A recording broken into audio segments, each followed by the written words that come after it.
हाँ, स्टार्ट कीजिए सर। चलिए ठीक है बच्चों, नमस्कार एक बार फिर से। साइंस वन आज हम लोग शुरू करने वाले हैं और ऑलरेडी ये चैप्टर पहले से ही शुरू हो गया है। हर वीक में हमारी आपसे मुलाकात हो जाती है और ये चैप्टर जो है पहले पिछले वीक में ही शुरू हुआ था, धातु विज्ञान। अभी भी खत्म नहीं हुआ है, लेकिन आज के लेक्चर में ये पूरी तरह से समाप्त हो जाएगा बच्चों। ये बहुत बड़ा चैप्टर है और परीक्षा की दृष्टि से बहुत इंपॉर्टेंट चैप्टर है। तो इसमें बहुत सारी चीजें आपको पढ़ाई गई है और जानकारी भी दी गई। पिछले वीक में भी मैंने काफी सारी चीजें लिया है और बाकी दो टीचर्स हैं, उन्होंने भी आपको पढ़ाया है, नोट्स दिया है। आज भी मैं आपको कुछ आगे के भाग को पढ़ाऊंगा जो आज के लेक्चर का, आज के चैप्टर का आखिरी भाग रहेगा और आपको नोट्स भी प्रोवाइड करने वाला। एक बार फिर से आप लोग का स्वागत है लेक्चर अटेंड करने के लिए, क्योंकि ये आखिरी लेक्चर रहता है। आते आते बहुत सारे बच्चे कम हो जाते हैं, सुबह के समय बहुत सारे बच्चे रहते हैं, तो थोड़ा आप लोग रिस्पॉन्स कीजिए। अच्छा लेक्चर है। अब एक बार फिर से मैं आपको बोलना चाहूंगा कि आप कक्षा 10वीं का लेक्चर अटेंड कर रहे हैं। ध्यान रखिए कोई भी 9वीं का बच्चा इसमें न प्रेजेंट हो। धातु विज्ञान, आपको धातुओं के बारे में मैंने पहले ही जानकारी दे दिया कि धातु किसे कहते हैं। पिछले लेक्चर में ही हमने धातु के बारे में बात किया था। बच्चों धातुएं क्या होती है? धातुएं अक्सर ऐसे तत्व हैं जो इलेक्ट्रॉनों को त्याग करके धन आयन का निर्माण करती है। ये बात मैंने पिछले लेक्चर में आपको बताई। अब धातुओं के रूप में मैंने आपको एग्जांपल भी बताया था बच्चों, जैसे सोडियम का एग्जांपल बताया था। ठीक है, तो सोडियम धातु क्यों है बच्चों? इसका परमाणु क्रमांक 1 है, 11 है, रोल नंबर 11 है, और अगर इसका इलेक्ट्रॉनिक कॉन्फ़िगरेशन बनाओगे ना बच्चों तो 281 आता है। अब कोई पूछेगा कि ये सोडियम धातु क्यों है? मैंने सोडियम का एग्जांपल क्यों लिया? क्योंकि बच्चे आपके जो विज्ञान में, रसायन शास्त्र में ज्यादा करके सोडियम का यूज होता है।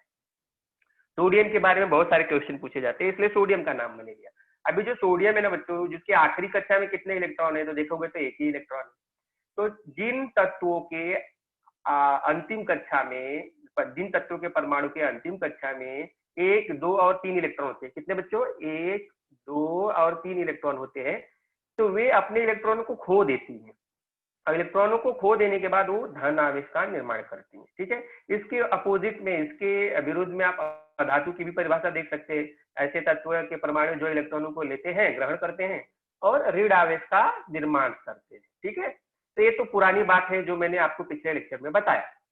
आज हम लोग क्या पढ़ने वाले, क्योंकि चैप्टर का आखिरी भाग है, तो ये जो चैप्टर का आखिरी भाग है बच्चों, इससे भी कई सारे क्वेश्चन बनते हैं आपको। तो बड़े क्वेश्चन भी बनते हैं आपको, छोटे क्वेश्चन भी बनेंगे, 1 नंबर 2 नंबर के भी क्वेश्चन बनेंगे, और मैंने आपके लिए प्रश्न श्रृंखला भी लाई है। एक कॉन्सेप्ट पढ़ाने के बाद आपको प्रश्न भी बताऊंगा कि किस प्रकार के प्रश्न तैयार किए जाते हैं, 1 नंबर के, 2 नंबर के, या जैसे भी रहे, वो सारी चीजें मैं आपको बताने वाला हूँ।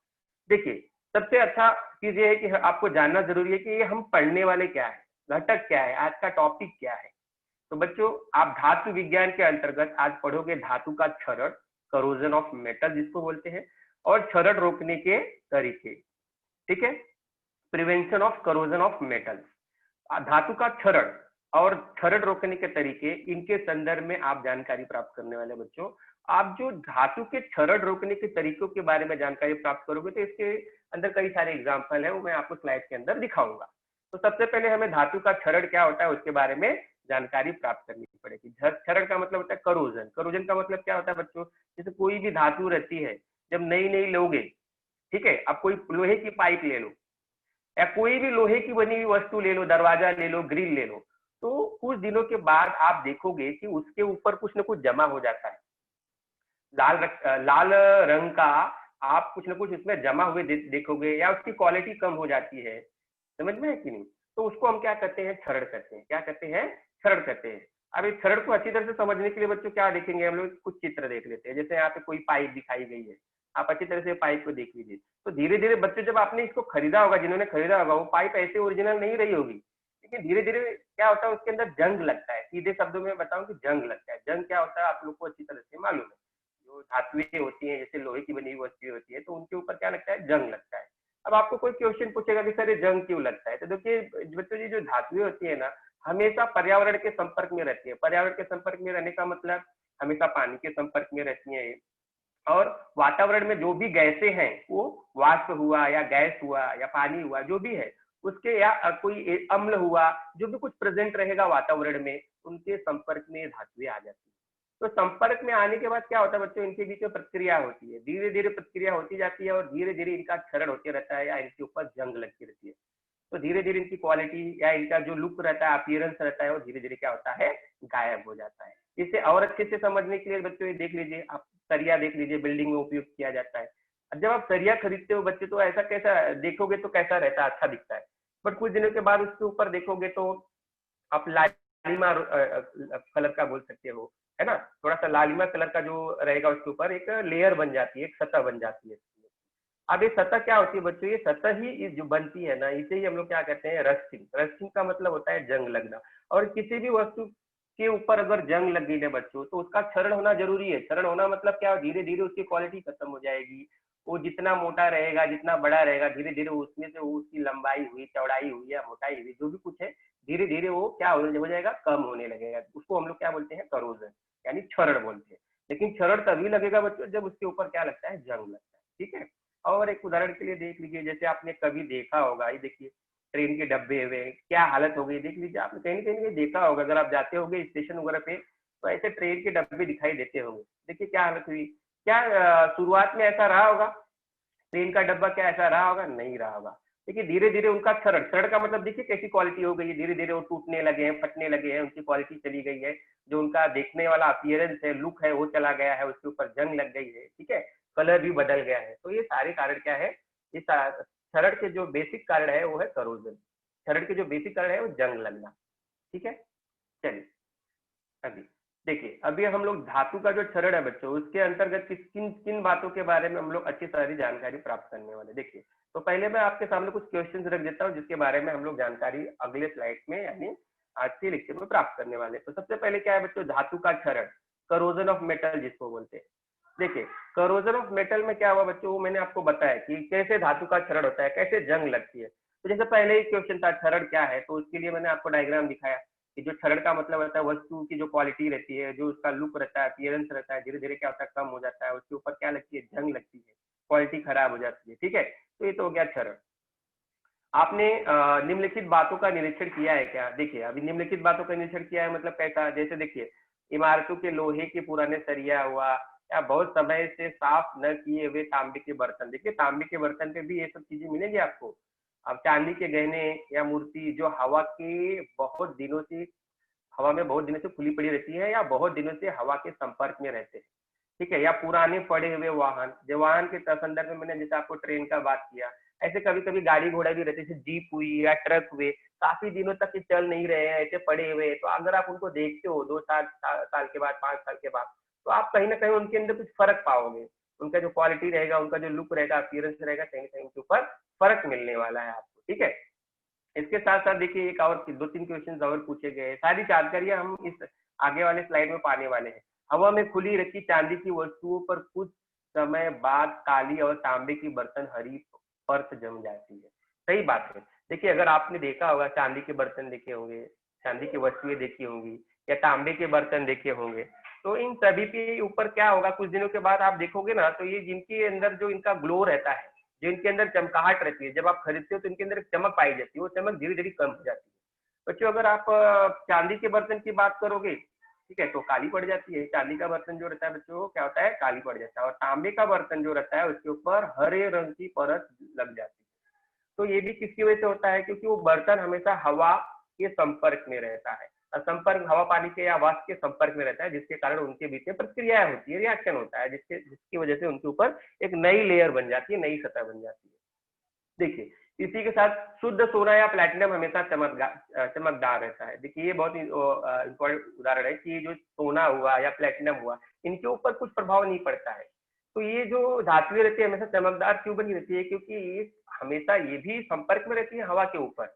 हवा के संपर्क में रहेंगी, पानी के संपर्क में रहेंगी, वाष्प के संपर्क में रहेंगी, हवा के अंदर जो गैसें हैं उनके संपर्क में रहेंगी, लेकिन उनका इन धातुओं के ऊपर कोई प्रभाव नहीं होता है। ये रिएक्टिव नहीं होती हैं, क्रियाशील नहीं होती हैं, किसी को भी भाव नहीं देती है, मतलब किसी से भी इस तरह प्रतिक्रिया नहीं करती हैं, इसीलिए ये सभी धातुएं क्या होती है, हमेशा चमकदार होती है, किसी के साथ रिएक्शन नहीं करती हैं।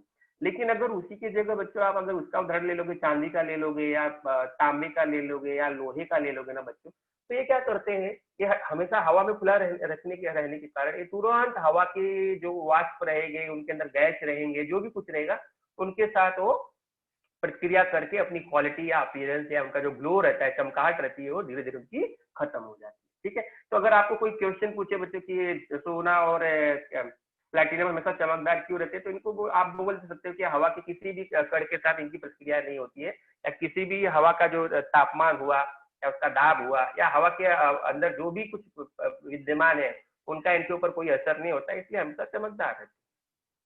ठीक, अभी देखिए, अभी हम थोड़ा धातु के क्षरण के बारे में थोड़ा डिटेल करते हैं, डिटेलिंग लेते हैं, जानकारी लेते हैं। देखिए, अभी बच्चों सबसे पहले मैंने आपको क्या बताया कि जो धातु का क्षरण होता है ना, वो किसकी वजह से होता है? धातु का जो क्षरण होता है वो जंग लगने की वजह से होता है। और इस जंग लगने के कारण ना बड़े बड़े डैम होते हैं, बांध होते हैं, बड़े बड़े ब्रिज होते हैं, पुल होते हैं, उनमें आपने देखा होगा कि लोहे के सरिया का उपयोग किया जाता है, लोहे के छड़ का उपयोग किया जाता है। तो क्या होता है बच्चों, जैसे जैसे जंग लगने लगता है ना, तो वो धातुओं की जो क्वालिटी रहती है, उनकी जो पावर रहती है, सहन शक्ति रहती है, क्षमता रहती है, टिकाए ब्रिज को, पुल को टिकाए रहने की क्षमता रहती है, जंग लगने के कारण वो वीक होते जाते हैं, कमजोर पड़ जाते हैं, तो बहुत सारा नुकसान भी होता है, आर्थिक नुकसान भी होता है। ठीक है, क्योंकि बहुत बड़े पुल को बनाने के लिए, ब्रिज को बनाने के लिए, बिल्डिंग को बनाने के लिए आपको मालूम है अरबों खरबों का खर्चा होता है। अगर बिल्डिंग बनाने के लिए अरबों खरबों का खर्चा किया और उसके अंदर जो आपने ग्रिल लगाया, सरिया लगाया, या जो भी कुछ लोहे की वस्तुओं का आपने उपयोग किया, अगर उनकी क्वालिटी बच्चों खराब हो गई तो फिर क्या होगा? वो बिल्डिंग टिक पाएगी क्या? नहीं टिक पाएगी। ठीक है, तो क्षरण का जो कारण है बच्चों, लोहे का क्षरण हुआ, जो इसका कारण है वो है जंग लगना। तो सबसे पहले हम लोग देख लेते हैं कि जो लोहे, अच्छा ये लोहे के ऊपर जंग क्यों लगता है? क्योंकि ये जो हवा होती है, हवा के अंदर जो नमी रहती है उसके साथ बहुत जल्दी प्रतिक्रिया कर देता है। अब करने के बाद उसके ऊपर लाल भूरे रंग का पदार्थ बनता है। लाल भूरे रंग का पदार्थ जो बनता है वो मैंने आपको शुरुआत में डायग्राम में दिखाया। जैसे मैंने आपको एक छड़ का डायग्राम दिखाया, आपने देखा होगा छड़ का डायग्राम, देखिए लाल भूरे रंग का कलर है, सरिया के ऊपर लाल भूरे रंग का कलर है, तो ये सब लाल भूरे रंग का कलर जो बन गया तो समझ जाइए कि उसके ऊपर जंग लग गया। अच्छा, एक बहुत अच्छी चीज क्या है कि ये जंग का बच्चों ने सूत्र दिया गया है। जंग का सूत्र जरा ध्यान रखिएगा, क्योंकि खाली स्थान जोड़े मिलाओ में भी अच्छी तरह से पूछा जाता है। क्या है बच्चों सूत्र? क्या है? Fe लिख लीजिए, जो आयरन का सूत्र है, Fe2 लिखिए, O3 लिखिए, डॉट डाल दीजिए और H2O लिखिए। वो H2O किसका सूत्र है बच्चों? H2O पानी का सूत्र है, समझिए। यानी जंग जो है उसके सूत्र में आपको Fe2O3H2O, ये सूत्र को जरा कंठस्थ कर लीजिएगा, क्योंकि खाली स्थान जोड़े मिला और सत्य सत्य में काफी बार पूछा जाता है। कभी कभी पूछा जाता है जंग का सूत्र क्या है, ठीक है, तो आप वही जंग का जो सूत्र है आप अच्छे से बता सकते हो कि ये वाला जंग का सूत्र है। अच्छा, दूसरी बात, अभी मैंने आपको तांबे के बारे में भी बात किया कि तांबे के जो बर्तन रहते हैं उसके ऊपर क्या होता है? तांबे के जो बर्तन है तो वो भी हवा की आर्द्र, मतलब नमी जो है ना उसके साथ प्रतिक्रिया करती है। कार्बन डाइऑक्साइड के साथ अभिक्रिया होकर हवा की जो नमी है या कार्बन डाइऑक्साइड के साथ अभिक्रिया करके उससे कॉपर कार्बोनेट की हरे रंग की परत जम जाती है। ठीक है, हरे रंग की मतलब ग्रीन लेयर उसके ऊपर जमा हो जाता है। किसके ऊपर बच्चों? तांबे के बर्तन के ऊपर। तो समझ जाइए कि उसका भी नुकसान हो रहा है। ठीक है, आप ये जो हरे रंग की परत जमा होती है ना बच्चों, इसे हम क्या से, जिससे तांबे की चमक मलिन हो जाती है, उसके अंदर जो चमकाहट रहती है ना वो चमकाहट धीरे धीरे गायब हो जाती है। इसे हम लोग पैटिनेशन भी कहते हैं। तो ध्यान में रखिए, अगर आपको क्वेश्चन आया जंग किसे कहते हैं, जंग का सूत्र क्या है, तो आपको मैंने यहाँ पे बता दिया कि जंग का सूत्र क्या है, जंग किसे कहते हो, मैंने बता दिया। फिर अगर आपको ये पूछे कि तांबे के ऊपर कौन सी परत जमा होती है, किस कलर की परत जमा होती है, तो आप बता सकते हो हरे रंग की परत जमा हो सकती है। अगर आपको कोई क्वेश्चन पूछे कि किसकी वजह से, तो बोलना कार्बन डाइऑक्साइड के साथ प्रक्रिया करके। कार्बन डाइऑक्साइड का सूत्र क्या होता है, सबको मालूम है, CO2, ये कार्बन डाइऑक्साइड का सूत्र है। ठीक है, इसके बाद देखिए चांदी की वस्तुओं के बारे में भी मैंने बताया। यहाँ पे एक चांदी का बर्तन दिया हुआ है, काला पड़ गया है, आप अच्छे से देख सकते हो। आपके घर में भी चांदी का बर्तन होगा तो वो भी धीरे धीरे क्या होता है, काला पड़ जाता है। तो ये चांदी के बर्तन के ऊपर काला पड़ने का रीजन क्या है? चांदी की वस्तुएं हवा के संपर्क में, देखो बच्चों, अब चांदी ले लो, तांबा ले लो, लोहे ले लो, सोना ले लो, प्लेटिनम, सोना प्लेटिनम पे तो हवा का कुछ प्रभाव नहीं पड़ता, लेकिन चांदी हुआ, सोना हुआ और जो लोहा हुआ, इनकी जो वस्तुएं बनी रहेंगी, इनके जो बर्तन बने रहेंगे ना बच्चों, तो इनके ऊपर हवा की जो आर्द्रता होती है, जो नमी होता है, उसका प्रभाव पड़ता है, जिसकी वजह से उनके सतह पर कुछ न कुछ नई लेयर बन जाती है। हवा में उपस्थित हाइड्रोजन सल्फाइड से, अब देखिए हवा में बहुत सारी चीजें विद्यमान है, ऑक्सीजन भी है, नाइट्रोजन भी, अन्य गैसें भी है, कार्बन डाइऑक्साइड भी है, सल्फर डाइऑक्साइड भी है, और इसके साथ साथ हाइड्रोजन सल्फाइड, कई गैसें विद्यमान है हवा के अंदर। ठीक है, अब होता क्या है बच्चों कि हवा के संपर्क में आने के कारण जो चांदी की वस्तुएं रहती हैं, जो हवा में बेसिकली जो हाइड्रोजन सल्फाइड होता है, जिसका सूत्र बच्चों H2S से होता है, H2S होता है। ठीक है, वो क्या करते हैं, उनके साथ प्रतिक्रिया करते हैं और इसके ऊपर एक लेयर बनाती है बच्चों। कौन सी लेयर बनाती है? Silver sulphide. अब ये भी एग्जाम में पूछा जा सकता है कि जो चांदी के बर्तन होते हैं उसके ऊपर कौन सी लेयर बनती है, कौन सी परत छप जाती है, तो आप बोलोगे सिल्वर सल्फाइड की। सूत्र क्या है उसका बच्चों? तो Ag2S, सिल्वर सल्फाइड का सूत्र है। ठीक है, चलिए इसके साथ साथ बच्चों अगर एल्यूमिनियम के भी बर्तन आपने देखा होगा तो एल्यूमिनियम का भी ऑक्सीकरण होता है और उससे एल्यूमिनियम ऑक्साइड बनता है। एल्यूमिनियम ऑक्साइड का सूत्र क्या होगा बच्चे? Al2O3। ठीक है, एल्यूमिनियम ऑक्साइड का सूत्र होता है। ठीक है, अगर एल्यूमिनियम के भी बर्तन रहेंगे तो उनके ऊपर भी एक लेयर बन जाएगी, एक परत बन जाएगी जिसका नाम है एल्यूमिनियम ऑक्साइड। ठीक है, तो बच्चों आप लोग को समझ में आया होगा, मैंने 3 चीजों के बारे में आपको अच्छे से समझा दिया कि लोहे के ऊपर क्या होता है। ये जो पेज मैंने लिया बच्चे बहुत इंपॉर्टेंट है, इसलिए जो जंग का क्वेश्चन है, जंग का जो सूत्र है ये आप ध्यान में रखिए। प्लस दूसरा जो तांबे के बारे में बात किया मैंने, उस पर कौन सी लेयर, कौन से रंग की परत जमा होती है उसके बारे में ध्यान रखिए। इसे हम क्या कहते हैं? पैटिनेशन करते हैं। फिर इसके बाद मैंने आपको चांदी के बारे में बात किया, चांदी के जो बर्तन रहते हैं उसके ऊपर कौन से कलर की कलर की लेयर या परत जम जाती है, तो मैंने बताया आपको। प्लस वो लेयर या परत किसकी रहती है, उसके उसको क्या बोलेंगे? तो सिल्वर सल्फाइड। ठीक है, ये आप लोग को अच्छी तरह से समझ में आया। बढ़ते हम लोग अगली स्लाइड की तरफ। देखिए अभी मैं थोड़ी देर से आपको डायग्राम्स दिखाता हूँ, स्लाइड दिखाता हूँ, जिसके अंदर आपको अच्छे से क्लियर होगा। देखिए ये जो आपका एक लोहे का बना हुआ एक मटेरियल है और इसके ऊपर आपने देखा लाल भूरे रंग का कलर कैसे दिखाई देगा? लाल भूरे रंग का। तो मतलब समझिए जंग लग गया, धीरे धीरे इसका छरड़ होगा, क्वालिटी जाएगी, उसके अंदर जो चमकाहट वो भी जा रही है। लेकिन जो इसके ऊपर छरड़ हो रहा है किसकी वजह से हो रहा है बच्चों? जंग की वजह से हो रहा है। और जंग को हम लोग क्या बोलते हैं इंग्लिश में? रस्ट। RUST, rust. रस्ट मतलब जंग लगना होता है। अब ये रस्ट का सूत्र क्या है? यही तो मैं आपको बताया, यही तो आपको याद करना है, यही तो खाली स्टैंड जोड़े मिलाओ में आएगा आपको समझ में। ठीक है, तो इसको जरा ध्यान दीजिएगा, पिछली बार पूछा गया है बोर्ड के एग्जाम में। इसी प्रकार ये कौन सा बर्तन है? सबको मालूम है तांबे का बर्तन है। देखिए तांबे के बर्तन को हवा में रखने के संपर्क में काफी दिन तक रहने के बाद इसके ऊपर क्या है, कौन सी लेयर बन जा रही है? हरे रंग की लेयर बन जा रही है। वो भी मैंने आपको समझाया, हरे रंग की कलर की लेयर बन जा रही है। तो इसका मतलब मत समझिए कि इसके ऊपर हरे रंग की पेंटिंग हुई है, धीरे धीरे इसकी क्वालिटी जा रही है समझ में की। ठीक है, इसी प्रकार आप यहाँ पे आ जाइए, अच्छी तरह से देख लीजिए चांदी का बर्तन है, समझ में। चांदी के बर्तन के ऊपर काला पड़ना, तो यानी AG2S यानी सिल्वर सल्फाइड की परत जम जाती है। सिल्वर सल्फाइड की जो परत होती है बच्चों काली होती है। ठीक है, समझ में आया होगा आपको अच्छी तरह से। तो मैंने किन चीजों के बारे में बात किया? तांबे के बारे में बात किया, लोहे के बारे में बात किया और आपको सिल्वर के बारे में बात किया, चांदी के बारे में बात किया। सबको समझ में आया होगा अच्छी तरह से। ठीक है, चलिए अभी देखिए यहाँ पे मैं एक और डायग्राम दिखा रहा हूँ जिसको हम लोग कॉपर कार्बोनेट बोलते हैं। यही कॉपर कार्बोनेट हरे रंग की होती है, इसी की परत बच्चों लग जाती है तांबे के बर्तन के ऊपर। अच्छा, कॉपर कार्बोनेट के अंदर आप अगर सूत्र देखोगे बच्चे CuCO3, जरा ध्यान दीजिएगा। इसमें Cu तो कॉपर हो गया, लेकिन ये CO3 क्या हो गया? CO3 बेसिकली बच्चों बोलेंगे ना, ये कार्बोनेट होता है। और कार्बोनेट में अगर अच्छे से देखोगे ना तो कार्बोनेट बनता है कार्बन डाइऑक्साइड की वजह से। देखिए कार्बन डाइऑक्साइड CO2 की वजह से बनता है। CO2 और जब बच्चों कॉपर की प्रक्रिया होती है, कॉपर का बर्तन जब कार्बन डाइऑक्साइड के संपर्क में आता है ना, तभी ये CuCO3 की परत जमा हो जाती है। CuCO3 की परत जमा हो जाती है और ये हरे रंग की होती है, जो कि तांबे के बर्तन पे पाई जाती है। ठीक है, समझ गए होंगे आप लोग अच्छी तरह से। चलिए अभी हम लोग क्या करेंगे, कुछ और चीजें अच्छी से हम लोग देख लेते हैं। देखिए अब ये बच्चों हम लोगों ने तो छरड़ पढ़ा, करोजन पढ़ा। करोजन किसकी वजह से हुआ, क्या कारण है? तो जंग लगने की वजह से हुआ। लेकिन और जंग का फॉर्मूला भी पढ़ा, सूत्र भी पढ़ा। प्लस हम लोगों ने 2-3 तांबे के बारे में जानकारी प्राप्त की, तांबे के बर्तन पे हरे रंग की परत होती है। प्लस चांदी के बर्तन के बारे में भी हमने जानकारी प्राप्त की। इसके साथ साथ मैंने एल्यूमिनियम के बारे में भी बताया। एल्यूमिनियम का ऑक्सीकरण होना मतलब ऑक्सीजन के साथ प्रक्रिया होने के साथ, देखो बच्चों ऑक्सीजन भी हवा में ही प्रेजेंट है, यानी ओवरऑल कोई भी वस्तु हवा के संपर्क में आएगी और हवा के अंदर तो बहुत सारी चीजें विद्यमान है और उस कंटेंट के साथ अगर उनकी प्रक्रिया होती है तो उसको खराबी होना। ठीक है, चलिए अब यहाँ पे हम लोग देखते हैं। अब ये वाला जो पार्ट है बच्चों, यहाँ पे तो इससे पहले तो हमने स्लाइड में पढ़ा कि छरड़ कैसे होता है, रस्ट कैसे लगता है, रस्टिंग कैसे होती है। ठीक है, या पैटिनेशन के बारे में हमने जानकारी प्राप्त किया। लेकिन आगे वाला ये जो स्लाइड है इसके अंदर हम लोग पढ़ेंगे कि प्रिवेंशन ऑफ करोजन। ये जो छरड़ हो रहा है, क्या इसको आपको जारी रखना है? क्या नहीं, इसको रोकथाम करना है। रोकथाम नहीं करोगे तो क्या होगा कि जो भी वस्तु रहेगी उसकी क्वालिटी चली जाएगी और उसमें भारी नुकसान होने वाला है। तो अब बेसिकली होता क्या है बच्चे, जैसे धातु से बनी हुई वस्तुओं का क्षरण रोकने के लिए या क्षरण प्रक्रिया पूर्ण रूप से शुरू न होने के लिए आप किन उपायों का सुझाव देंगे? ठीक है, किन उपायों का सुझाव देंगे तो उस सुझाव में आपको बताता हूँ। पहले क्वेश्चन देख लीजिए अच्छी तरह से कि इस स्लाइड के अंतर्गत हम लोग पढ़ने वाले हैं कि किसी भी प्रकार का क्षरण प्रक्रिया आपको रोकना है। रोकना मतलब कि क्षरण ना हो, ये भी ध्यान में रखना। आपके घरों में लोहे की खिड़की हुई, लोहे का दरवाजा हुआ, जैसे अन्य वस्तुओं पर जंग न लगे इसके लिए क्या किया जाता है? ठीक है, क्या किया जाएगा? अभी अब बोलोगे कि सर क्या किया जाता है, तो ये नॉर्मल पद्धति है जो अक्सर की जाती है घर पे। आपके घरों में अगर देखेंगे तो जो खिड़कियां होंगी लोहे की बनी होंगी, दरवाजे भी लोहे के बने होंगे, ठीक है, लेकिन बार बार देखा जाता है उसके ऊपर कलर, उसके ऊपर जंग न लगे, तो इसके लिए हम क्या करेंगे, कुछ न कुछ पद्धतियों का उपयोग करेंगे, कुछ न कुछ ऐसा कुछ करेंगे कि उसका बचाव किया जाए।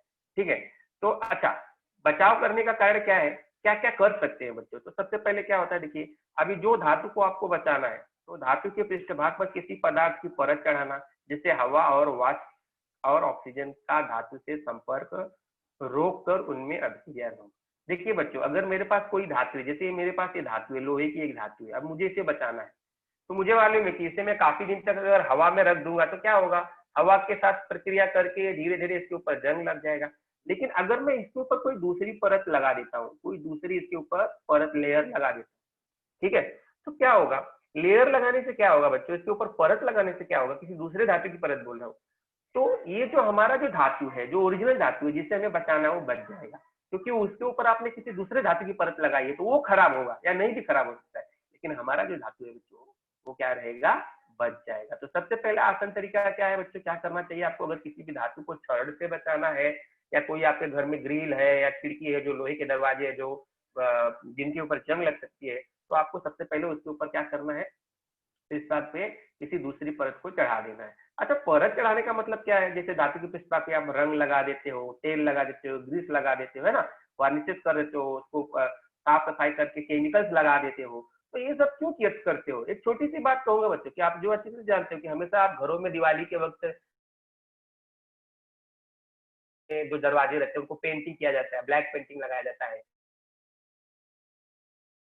कि पेंटिंग क्यों किया जाता है, पेंटिंग इसलिए किया जाता है बच्चों की, जो लोहे की ग्रिल्स है, खिड़की है, दरवाजे है, उनके ऊपर जंग न लगे। नहीं तो लाल रंग का, लाल भूरे रंग का अगर वो कलर वहां पे अगर डेवलप हो गया, तो धीरे धीरे बच्चों उसकी जो क्षमता रहेगी धीरे धीरे वो क्या होगी, कम होती जाएगी। तो ज्यादा से ज्यादा हम घरों में क्या करते हैं, इन सभी बच्चों को बचाने के लिए पेंटिंग करते हैं, सीधी सी बातों में पेंटिंग करते हैं। ठीक है, पेंटिंग से क्या होगा कि उस धातु के ऊपर एक नई परत जमा हो जाती है। जैसे आप लोग ब्लैक पेंटिंग करते हो, तो एक केमिकल होता है बच्चों, वो अपने धातु को बचाता है, अपना जो धातु है अंदर रहता है, वो हवा के संपर्क में नहीं आता है, इसलिए वो खराब नहीं होता है।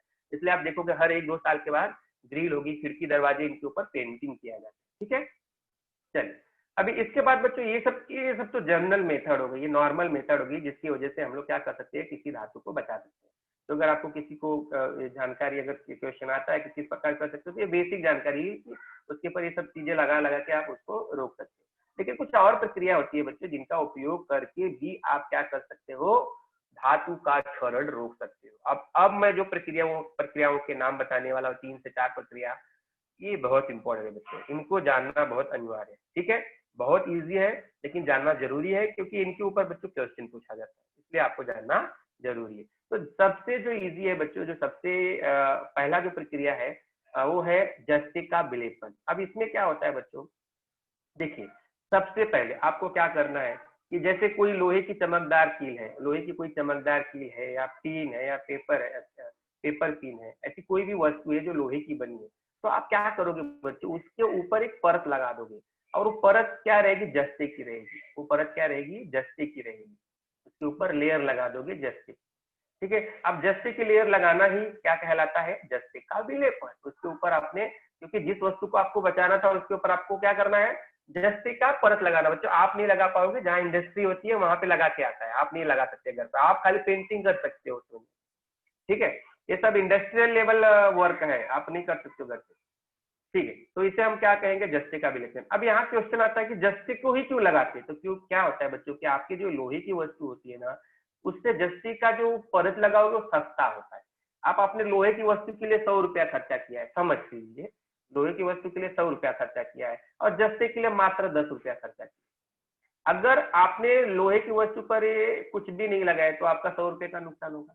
अगर आपने लोहे की वस्तु पे 10 रुपए का जस्ते का परत लगा दिया, तो आपका कितना का नुकसान होगा, सिर्फ 10 रुपए का होगा ना। 100 रुपए वाली वस्तु मतलब तो बच ही जाएगी ना आपकी। अगर 100 में से 10 भी निकालोगे तो 90 रुपए की चीज तो बच ही जाएगी आपकी। तो ये होता है तरीका। ठीक है, तो होता है जस्ते का विलेपन। अब ये जो जितनी भी प्रक्रिया मैं पढ़ा रहा हूँ बच्चों, ये सब में परत लगाना ही होगा, ध्यान में रखना, लेयर लगाना।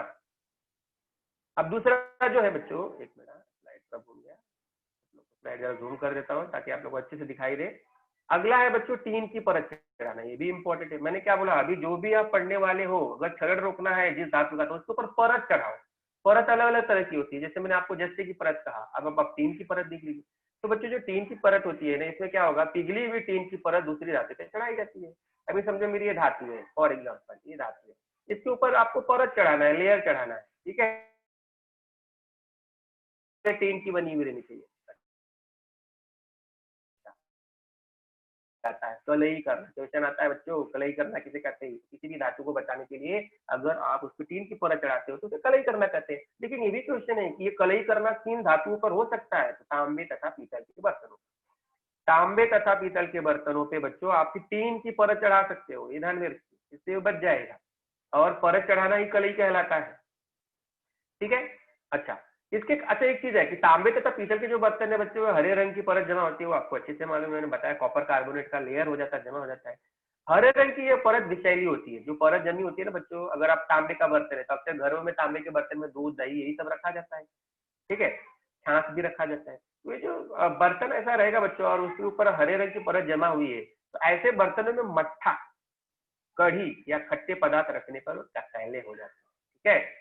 इसे टालने के लिए टीन की परत चढ़ाते हैं, ठीक है। तो टीन की परत भी मैंने आपको अच्छी तरह से समझा दिया। अब अगला जरा मेथड देख लीजिए, अगला वाला मेथड क्या है देख लीजिए। अगला वाला मेथड जो है बच्चों, उसको हम लोग बोलते हैं धनाग्रीकरण।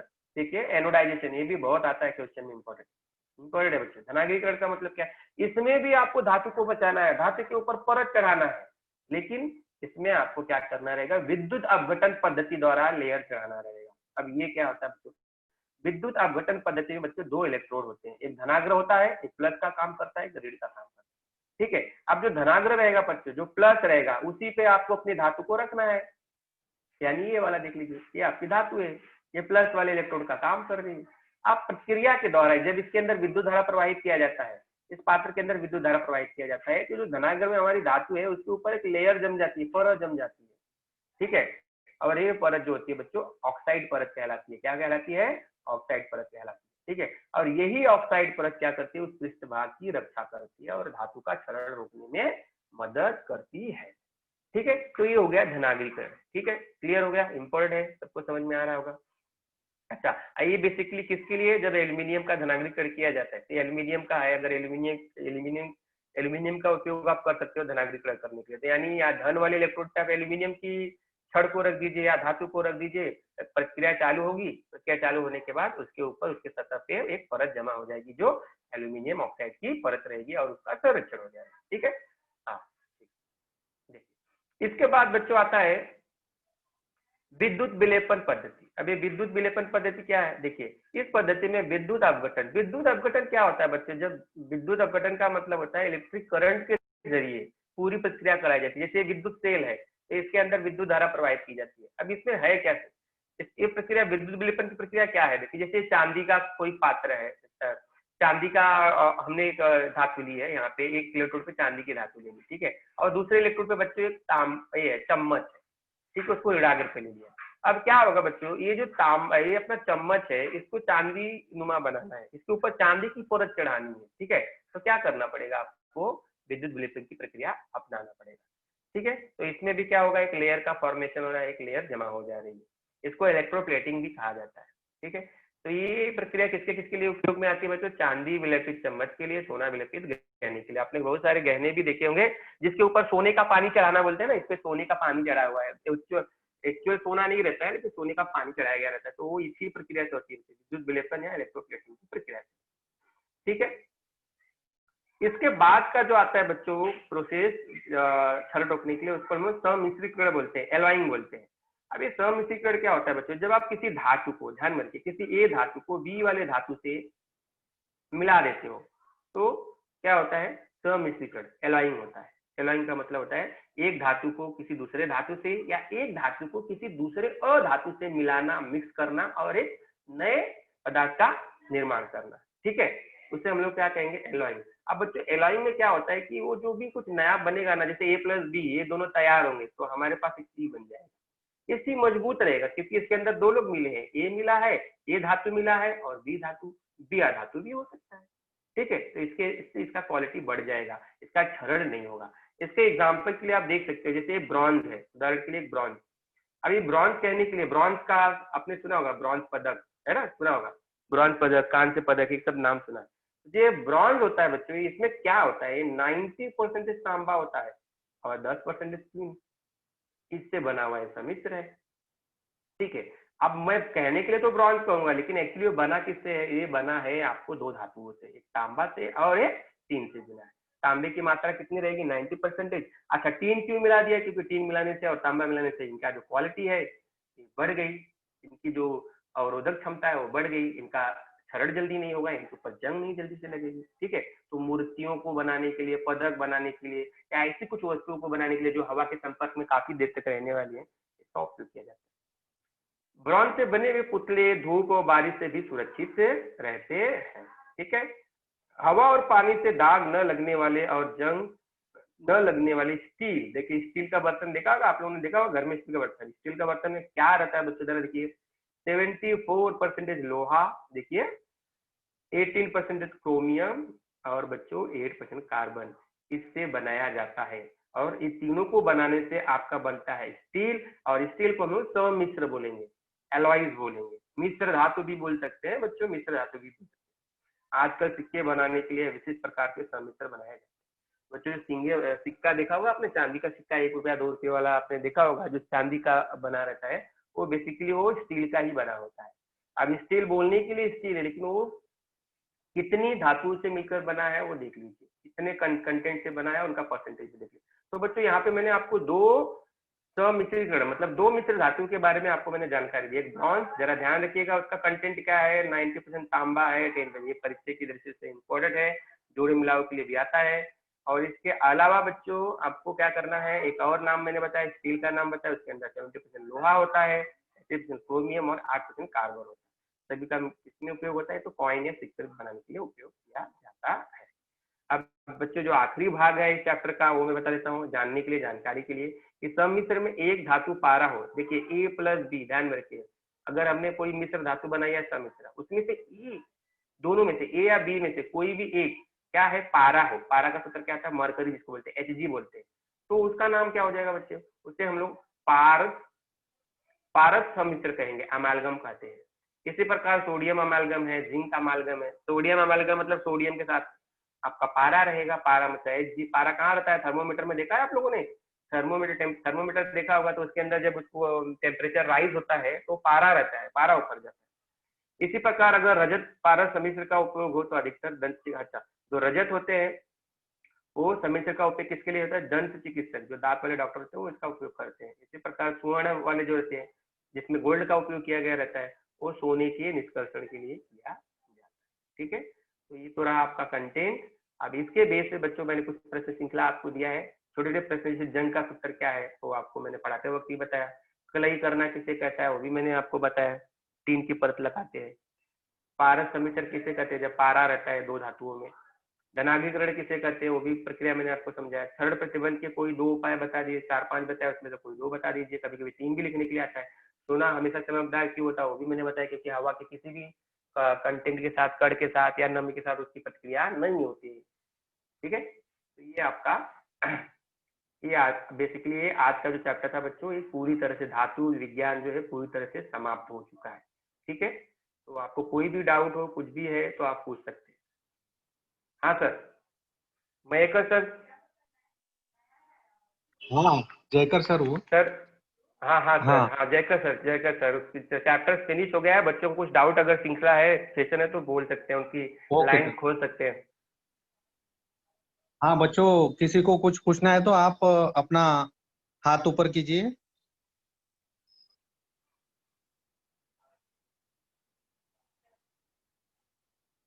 हाँ निशु, पूछो। Good morning sir. Good morning, good morning, बोले मैडम। सर ब्रॉन्ज का मतलब क्या होता है? ब्रांड बच्चा एक मिश्र धातु होती है। ठीक है, मिश्र धातु में क्या होता है, उसको हम सम्मिश्र भी बोलते हैं। मिश्र धातु में क्या होता है, उसके अंदर एक या अधिक से एक धातु के साथ दूसरी धातु रहेगी या धातु का मिश्रण होता है। ठीक है, तो जैसे यहाँ पे ब्रांच दिखा है, तो ब्रांच के लिए लिखा ना मैंने यहाँ पे, जैसे अभी आप लोहा बोलूंगा तो लोहा आप समझ जाओगे कि लोहा देखिए, वैसे ब्रॉन्ज भी होता है बच्चों। पदक वदक बनाने के लिए, ट्रॉफी वगैरह बनाने के लिए इसका उपयोग किया जाता है। इसके अंदर तांबा भरा रहता है, तांबे का रहता है और टीन का रहता है। ठीक है, और कोई? हाँ शबरीन पूछो, शबरीन पूछो। सर बोलो। जस्ते का विलेपन एक बार और रिपीट करिए ना। अच्छा जस्ट है, ठीक है, एक मिनट बता देता हूँ आपको। देखिए एक मिनट। देखिए जस्ते का विलेपन क्या है ना बच्चों, डायग्राम पे मत जाओ, डायग्राम देखोगे तो कंफ्यूज हो जाओगे। जस्ते का विलेपन मतलब जैसे मेरे पास एक लोहे की धातु है, ये लोहे की धातु समझो, ये लोहे की धातु को मुझे क्या करना है, बचाना है, इसका क्षरण ना हो, ये धीरे धीरे कमजोर ना पड़ जाए, इसके ऊपर लाल भूरे रंग की परत ना जम जाए, जंग ना जम जाए, तो इसके ऊपर ना एक मैं परत चढ़ाऊंगा। वो जो परत चढ़ाऊंगा मैं नहीं चढ़ाऊंगा, ये इंडस्ट्री में होता है, समझ में, आप लोग नहीं कर पाओगे। तो उस पर जस्ते की परत चढ़ाई जाती है, जस्ते को गर्म किया जाता है और उसके ऊपर वो परत लगाई जाती है, इसे ही जस्ते का विलेपन कहते हैं। तो होगा क्या कि जब कुछ हवा का या कोई भी चीजों का अटैक होगा ना, तो आपके धातु के ऊपर नहीं होगा, जस्ते के ऊपर होगा, जस्ता सस्ता होता है। ठीक है, इसे हम लोग जस्ते हेलो का सर। विलेपन कहते हैं। बोलो बेटा। हेलो बोलो सर। बोलो, सुन रहा हूँ, बोलो, क्वेश्चन रखो, क्वेश्चन रखो। जैसे जैसे लोहे पे ना जंग लग जाता है ना, तो वैसे हाँ सिल्वर हाँ पे और एल्यूमिनियम पे कैसे मतलब कौन से परत लगते हैं? एल्यूमिनियम पे बच्चों, एल्यूमिनियम पे उसका ऑक्सीकरण होता है, समझ में आया कि नहीं? उसका आपको कलर नहीं दिखाई देगा, लेकिन उसका जो ग्लो रहता है ना धीरे धीरे, उसका जो चमकाहट रहती है, एल्यूमिनियम के बर्तन में तो हाँ। वैसे भी चमकाहट नहीं रहती है। एल्यूमिनियम का बर्तन और चांदी का बर्तन रखोगे तो आपको चांदी का बर्तन ज्यादा चमकते नजर आएगा, एल्यूमिनियम ऐसा लगेगा कि इसके अंदर चमक, लेकिन धीरे धीरे ना उसका जो लुक रहता है, अपीयरेंस रहता है, ग्लो रहता है ना, धीरे धीरे वो कमजोर पड़ने लगता है, अंदर अंदर उसका क्षरण होते जाएगा, आपको पता भी नहीं चलेगा धीरे धीरे। हाँ बेबी पूछो।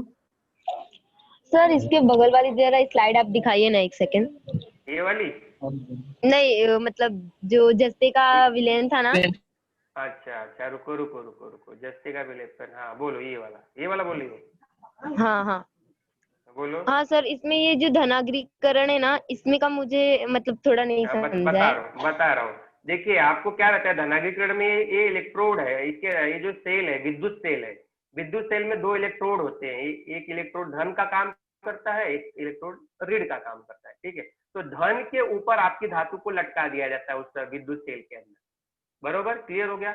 अब इसमें होता क्या है कि जब विद्युत धारा प्रवाहित की जाती है ना, तो ये वाला जो आपकी धातु है, इसके ऊपर यहाँ से ऑक्साइड लेयर फॉर्म हो जाती है, यहाँ से ऑक्सीजन निकलती है और एल्यूमिनियम के साथ प्रतिक्रिया करके उसके ऊपर एल्यूमिनियम ऑक्साइड की लेयर बनती है, परत जमा हो जाती है, उसे ही हम आप धनागरीकरण क्यों कहते हैं? क्योंकि आप जो धातु को बचाना चाहते हैं ना, उसके ऊपर उसको धन वाले इलेक्ट्रोड पे रखते हैं, इसलिए इसको धनागरीकरण कहते हैं। अगर वो ऋण पे रखते तो ऋणागरीकरण हो जाता। ठीक है, क्लियर हुआ? हाँ इमदुल्ला पूछो, इमदुल्ला बेटा पूछो क्वेश्चन।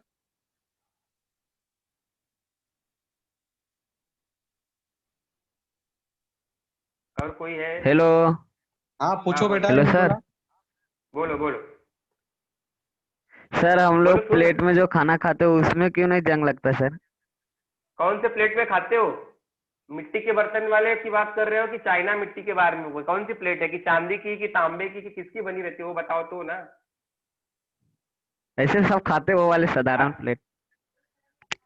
साधारण प्लेट मतलब बहुत सारी प्लेट होती है, समझ में? अगर देखो, मैं अगर चांदी की बनी है एक एग्जाम्पल के तौर पे, या आपका तांबे की बनी है, अगर ये वस्तु बनी है, या एल्यूमिनियम की बनी है, तो जो जो मैंने नाम पढ़ा है ना, उसके अलावा भी और भी बहुत सारी चीजों की प्लेटें बनती हैं, बर्तन बनते हैं, समझ में आएगी, है ना? तो डिपेंड करता है किस किस चीज बनी है। जैसे भी चाइना मिट्टी की बनी है तो उसके ऊपर तो नहीं लगेगा, उसके साथ प्रक्रिया नहीं होती है।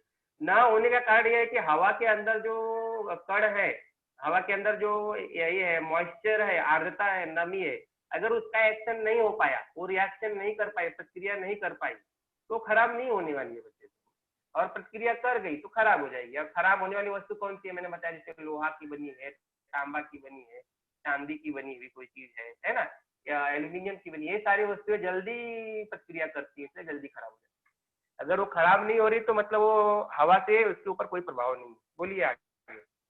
हाँ बच्चों, और किसी को क्वेश्चन पूछना है यादव सर जी से? इस टॉपिक से संबंधित अगर कोई सवाल है तो आप लोग पूछ सकते हो। अपना हाथ ऊपर कीजिए और किसी को कुछ पूछना है तो।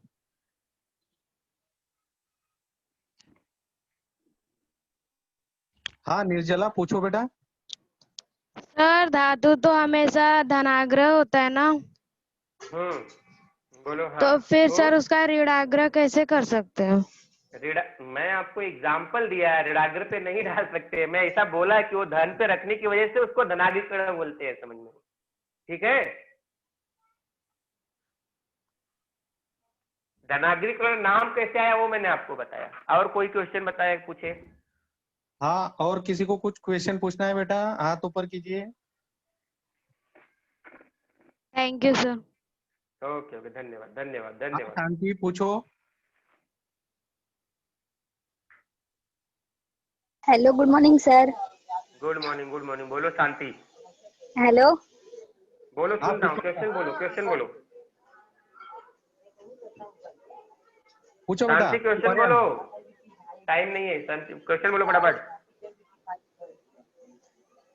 सर विद्युत विलयन के बारे में एक बार बताओ ना। विद्युत विलेपन, विलयन नहीं, विद्युत विलेपन बोल रही हो ना? विद्युत कौन सा, क्या पूछ रही हो तुम? अलग क्वेश्चन पूछ रही हो? जस्ते का विलेपन पूछना है कि टीन का, या क्या पूछ रहे हो, क्या बोल रही हो? अच्छा, ये विद्युत विलेपन बोल रही हो। हाँ इधर देखो, विद्युत विलेपन में क्या होता है ना कि इसके अंदर भी एक क्या है, विद्युत सेल रहती है। यहाँ पे क्या रहेगा, जैसे आपको चांदी का ये चम्मच है, चांदी का चम्मच देखा है ना, उसके ऊपर चांदी की परत चढ़ाना है, तो उसको क्या है, आप किस पे रख दोगे? ऋणाग्र पे रख दोगे। और आपका जो चांदी है वो किसके ऊपर रखोगे? धनाग्र पे रखोगे। जब विद्युत धारा प्रवाहित की जाती है ना, तो विद्युत धारा प्रवाहित करने के बाद यहाँ की जो चांदी की परत है, रिएक्शन होने के बाद, प्रतिक्रिया होने के बाद, जो कि आपको किताब में नहीं दिया गया, इसके अंदर और भी बहुत कुछ होता है, लेकिन आपको शॉर्टकट में बताना है मुझे, क्योंकि उन्होंने 2-3 लाइन में बताया। तो ये जो चांदी की परत रहती है ना, यहाँ से थोड़ा थोड़ा निकल के गल के बाहर आती है, और तांबे, सॉरी, ये जो चम्मच है इसके ऊपर जमा हो जाती है। आपने देखो बहुत सारे लेडीज आप लोगों ने देखे होंगे, सोने के बोलते हैं, सोने का पानी चढ़ाया हुआ है। देखो बहुत सारे आप लोग के ज्वेलरीज आते हैं, कान के या नाक के, ऐसे कुछ बहुत सारे आते हैं। तो सोना तो नहीं रहता है, उसके ऊपर भी यही विद्युत विलेपन पद्धति से ही उसके ऊपर सोने का पानी चढ़ाया। ठीक है, हाँ और कोई? लव पूछो, लव कुमार पूछो। Good morning sir. Good morning. आवाज सही से नहीं आ रही बेटा, तेरा आवाज सही से बताओ। सर ये जो नट रहते हैं उसमें जंग लग जाते हैं तो नहीं खुलते, उसमें मिट्टी का तेल डालते हैं तो खुल जाता है, वो कैसा होता है? क्या, फिर से बोलो, फिर से क्वेश्चन करो। सर जो नट रहते हैं ना, नट जूना नट है, ठीक है। तो उसमें क्या रहता है ना बच्चों, वो जो जंग रहता है ना, वो कई जंग, जंग का मतलब उसके ऊपर परत जमा हो जाती है। परत जमा हो जाती है तो जल्दी वो खिसकता नहीं है। तेल पानी करने की वजह से वो मुलायम हो जाता है, उसके अंदर नमी पैदा हो जाती है, समझने की।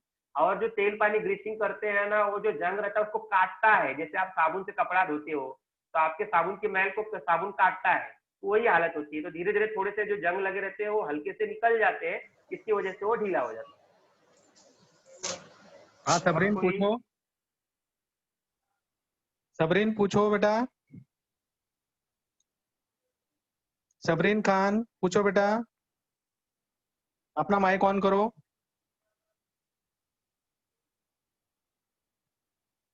ठीक है, सबरीन खान अपना माइक ऑन करो बेटा। हाँ पूछो।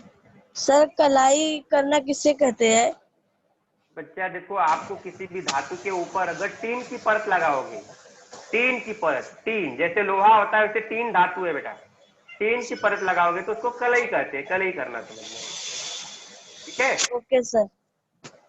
आपने, अच्छा आपने वो देखा है, तवा आता है नॉन स्टिकी तवा, उसके ऊपर कार्बन का लेयर लगाया रहता है, तवा आपने देखा होगा, जिससे रोटी चिपकती नहीं है, वो भी एक लेयर ही है, समझ, वो भी एक परत ही है। चलिए, और कोई है? कोई तो फटाफट पूछे बेटा। Okay sir. चलिए सर, धन्यवाद सर, धन्यवाद सर। मैं नोट्स भेज दूंगा सर आपके।